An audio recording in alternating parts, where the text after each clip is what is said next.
नमस्कार। उम्मीद है आप लोग स्वस्थ और आनंद होंगे। सबसे पहले तो आप लोगों को स्वतंत्रता दिवस की बधाई, जो बहुत से बलिदानियों के, लाखों बलिदानियों के संघर्ष और दिक्कतें झेलने के बाद हम सबको मिला। उन सब शहीदों को और उन सारे स्वतंत्रता संग्राम सेनानियों को मेरा श्रद्धायुक्त नमन, जिन्होंने भारत को ये दिन दिखाने के लिए अपने बहुत से लोगों ने तो अपने प्राणों की आहुति दे दी, बहुत से लोगों ने अपने जीवन को निस्सार कर दिया। उन सब हुतात्माओं को मेरा बारंबार सादर प्रणाम। आज की जो मैं कथा कहने जा रहा हूँ, कथा ही कह लीजिए, वो इस स्वतंत्रता दिवस से भी थोड़ी बहुत जुड़ी हुई है। स्वतंत्रता दिवस के बाद जब स्वतंत्रता शुरू हुई तो स्वतंत्रता में हमारे देश ने बहुत से उनको अच्छे दिन देखे और बहुत सी देश के इतिहास में बहुत सी अच्छी कहानियाँ जुड़ी।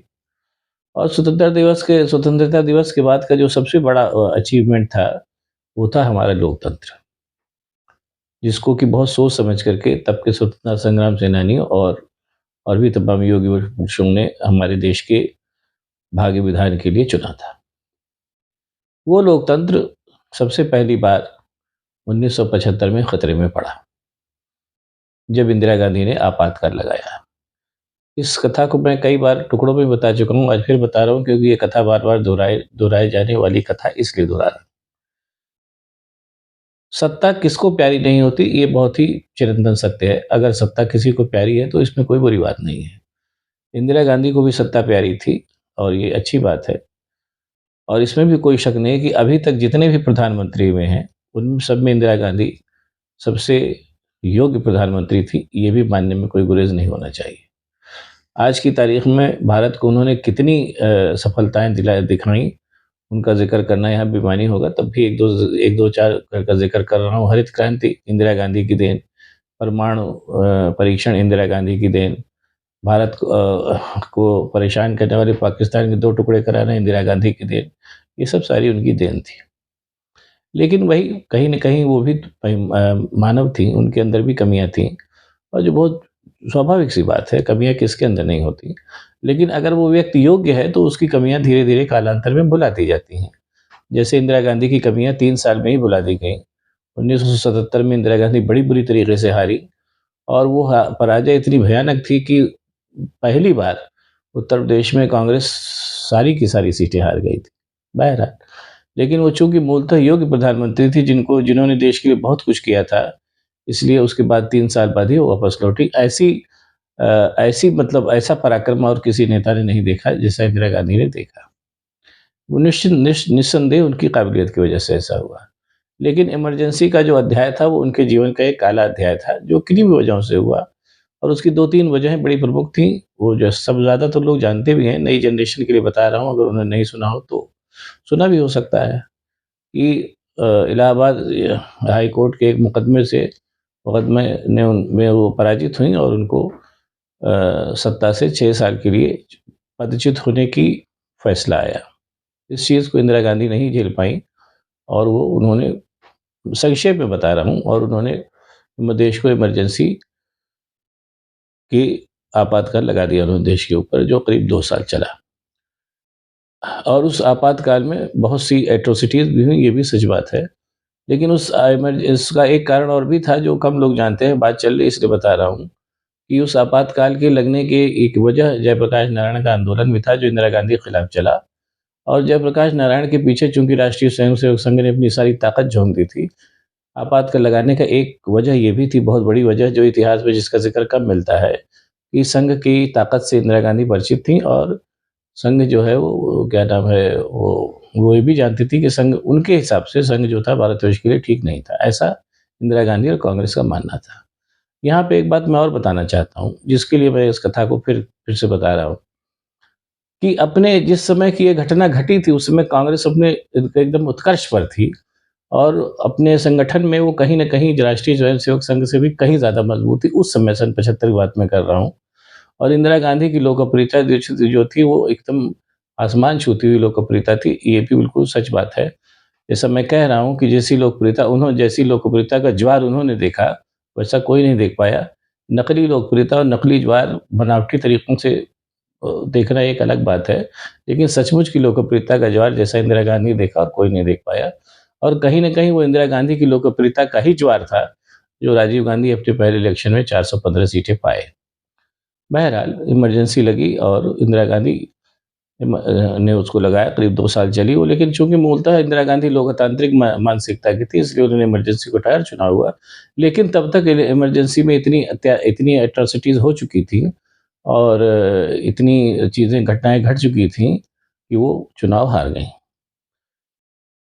उस समय एक काम बहुत इम्पोर्टेंट हुआ जिस पे लोग अब भूल जाते हैं, लेकिन याद रखना चाहिए कि इस समय विपक्ष के जितने भी बड़े-बड़े नेता थे, सब के सब जेल में भेज दिए गए थे।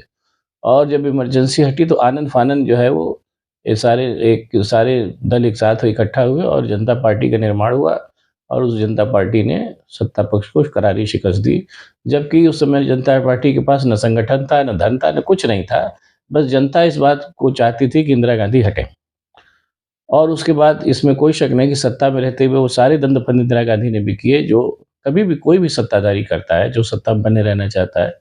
लेकिन बावजूद उसके और उस चरमरा क्या नाम है, चरम लोकप्रियता के बावजूद इंदिरा गांधी चुनाव हार गईं। यानी कहीं न कहीं मैं केवल ये बताना चाहता हूँ कि किसी वजह से अगर जनता असंतुष्ट है शासक से, तो शासक कितना भी बलशाली, कितना भी स्कीमी और कैसा भी हो, वो हार ही जाता है, इतना तय है। ये लोकतंत्र की एक खासियत होती है। काफ़ी कुछ वैसा हाँ, एक बात और मैं और कहना चाहूँगा यहाँ पर कि इंदिरा गांधी इ मैं इसीलिए उनका इतना बड़ा प्रशंसक हूँ कि कहीं न कहीं वो जो थी, जो भी काम करती थी, डंके की चोट पर करती थी। जैसे उन्होंने जब इमरजेंसी लगाई तो बाकायदा घोषित इमरजेंसी लगा दी। उसमें उन्होंने ये नहीं किया कि माहौल इमरजेंसी जैसा बना दें और क्या नाम घोषित ना, घोषित इमरजेंसी लगाई और जब वो चुनाव हारी तो उसका उन्होंने फल भी भोगा। तमाम जाँच उनके ऊपर बैठी, तमाम दिक्कतें उन्होंने झेली, जेल भी गईं वो सारी चीज़ें। लेकिन जैसा मैंने बताया कि चूँकि मूलतः योग्य महिला थी, इसलिए 3 साल बाद ही वापस आई। अब उस घटना को इस इधर आज के माहौल से थोड़ी तुलना करें। लगभग वही माहौल इस समय हिंदुस्तान में है। इमरजेंसी घोषित है क्योंकि भारतीय जनता पार्टी के लोग जो हैं उनके अंदर इतना बड़ा कलेजा नहीं कि घोषित इमरजेंसी लगा दें और उसके बाद एट्रोसिटीज़ करें। जैसा कि इंदिरा गांधी ने किया, मैं इंदिरा गांधी के प्रशंसक होने के बावजूद इस बात को कहता हूँ। लेकिन मैंने जैसा बताया कि उनके अंदर कलेजा था, जो करती थी खुल के करती थी। भारतीय जनता पार्टी के अंदर एक बात है, वो खुल के सामने नहीं आती है, उनका हमेशा से ऐसा नियम रहा है। बाबरी मस्जिद भी जब भारतीय जनता पार्टी वालों ने गिराई तो मना कर दिया कि हमने नहीं गिराई। वो तो भला वो क्या नाम है शिवसेना का वो बाल ठाकरे साहब ज़िंदा थे तो उन्होंने कहा कि हमने गिरा दी। एक तरीके से उन्होंने उस पूरे अपयश को अपने सिर पे ले लिया। जिस बाबरी मस्जिद को गिराने की मलाई भारतीय जनता पार्टी खा रही है, उस अपयश को एक्सेप्ट करने का नैतिक साहस भारतीय जनता पार्टी ने कभी नहीं दिखाया, जो शिवसेना ने दिखाया और भाला की सत्ता की भलाई भारतीय जनता पार्टी को मिली बाबरी मस्जिद विध्वंस के बाद। बहरहाल ये तो एक मेरा मानना है। आज का भी माहौल यही है और ये कहा जा रहा है कि अपने प्रधान सेवक जो कर रहे हो दिख रहा है सबको, ईडी और क्या नाम है सीबीआई और इनकम टैक्स के माध्यम से सारे विपक्षी नेताओं को परेशान किया जा रहा है। कुछ को जेल भी भेजा गया, कुछ को आगे जेल भेजने की तैयारी है जैसा कि दिख रहा है। वो सब अपनी जगह है। लेकिन कहीं न कहीं क्या नाम है ये अपने प्रधान सेवक साहब की लोकप्रियता धीरे-धीरे लगातार गिरती जा रही है। क्योंकि ये कहने में मुझे कोई संकोच नहीं कि वो कहीं से उतने योग्य नहीं जितना इंदिरा गांधी थी। वो इंदिरा गांधी के एक तरीके से योग्यता में उनके सामने कहीं भी नहीं ठहरते। उनकी सारी की सारी जो योग्यता और जो वो है क्या नाम है जो सफलता की गाथाएँ हैं वो एक तरीके से पैकेजिंग का कमाल है। वो कहीं से और उनके ज़िम्मे जो है आज तक एक भी क्या नाम है वो एक भी उपलब्धि उनके खाते में दर्ज नहीं है। हालाँकि वो अपनी अपनी उपलब्धियाँ बहुत बताते हैं। उनके हिसाब से तो उनसे बड़ा कोई है ही नहीं। बहरहाल अब इसके बाद जो है और एक तरीके से उनकी इच्छा है कि मतलब वो अघोषित इमरजेंसी का माहौल बना करके वो तीसरा इलेक्शन जीतना चाहते हैं। अब यहीं पे भारतीय लोकतंत्र की फिर से एक परीक्षा होने जा रही है। अगर भारतीय लोकतंत्र चाहेगा तो ये मान के चलिए कि जो अगर वो चाह लेगा कि अपने प्रधान सेवक को सत्ता में नहीं रहना है, तो सारी तिकड़मों के बावजूद प्रधान सेवक सत्ता में नहीं रहेंगे, इतना तय जानिए। और हाँ, अगर जनता नहीं चाहेगी तो फिर वो तीसरा टर्म भी पा सकते हैं। लेकिन जैसा मैं फिर इस बात को ज़ोर देके कह रहा हूँ कि अगर जनता नहीं चाहेगी, तो सारी तिकड़मों के बावजूद अपने प्रधान सेवक सत्ता में नहीं रहेंगे, इतना तय जानिए। और एक तरीके से कि ये जो इस समय का जो समय चल रहा है, ये समझ लीजिए कि भारतीय लोकतंत्र की भी दूसरी अग्नि परीक्षा है। ये देखना दिलचस्प होगा कि दूसरी अग्नि परीक्षा में से लोकतंत्र विजयी होकर के निकलता है या खेत रहता है, ये देखा जाएगा। अब सबसे बड़ी बात ये है कि जो घट चुका है, उससे अपने प्रधान सेवक सत्ता दंभ में बिल्कुल भी सबक लेने को तैयार नहीं है।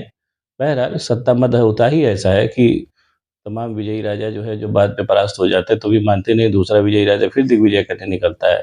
लेकिन बहरहाल तेरे मन कुछ और है, करता के कुछ और, देखिए क्या होता है। इतिहास से सबक ले लें अपने प्रधान सेवक साहब तो अच्छी बात है। और मैं फिर इस बात को कह के बात खत्म करूँगा। भारतीय जनता पार्टी वालों को राष्ट्रीय स्वयंसेवक संघ के संगठन से बहुत आशाएँ रहती हैं, लेकिन मैं फिर एक बार यहाँ याद दिला के बात खत्म करूँगा कि जिस समय इंदिरा गांधी चुनाव हारी, वो कांग्रेस का संगठन जीवंत संगठन था और राष्ट्रीय स्वयंसेवक संघ से कहीं ज़्यादा मजबूत था। और अब आज की तारीख में देखिए, राष्ट्रीय स्वयंसेवक संघ के भरोसे कितना अपने प्रधान सेवक साहब जीतते हैं या हारते हैं, ये भी एक देखना दिलचस्प अनुभव होगा। राष्ट्रीय स्वयंसेवक संघ की ताकत का भी अंदाज़ा इस चुनाव में हो ही जाएगा। देखिए, समय बहुत नज़दीक है, 5-6 महीने की बात है, चीज़ें सामने आएँगी। अब आपको अगर मेरा वीडियो पसंद आया तो इसको लाइक करिए, शेयर करिए।